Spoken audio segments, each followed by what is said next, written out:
അസ്സലാമു അലൈക്കും. പ്രിയപ്പെട്ട കൂട്ടുകാരെ, നമ്മൾ ഇന്ന് നോക്കാൻ പോകുന്നത് ക്ലാസ് 5 ദുറൂസുൽ ഇസ്ലാം ഈ കഴിഞ്ഞ പരീക്ഷയുടെ ക്വസ്റ്റ്യൻ പേപ്പറും അതിന്റെ ആൻസർ കീയുമാണ്. അതിലെ രണ്ടാമത്തെ പ്രവർത്തനം നോക്കൂ.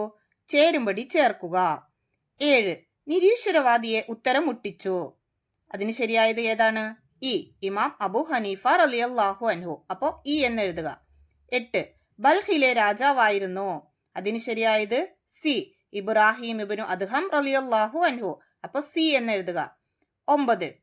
നബി സല്ലല്ലാഹു അലൈഹി വസല്ലമയുടെ പിതൃവ്യ പുത്രൻ. അതിന് ശരിയായത് എ. അലി റളിയല്ലാഹു അൻഹു. 10. ചെറുപ്പം മുതൽ നബി സല്ലല്ലാഹു അലൈഹി വസല്ലമയുടെ കൂട്ടുകാരൻ. അതിന് ശരിയായത് ബി. അപ്പൊ ബി എന്ന് എഴുതുക. 11. റോമാക്കാരുമായി യുദ്ധം ചെയ്തു. അതിന് ശരിയായത് ഡി. ആരാണ്? ഉസാമ റളിയല്ലാഹു അൻഹു.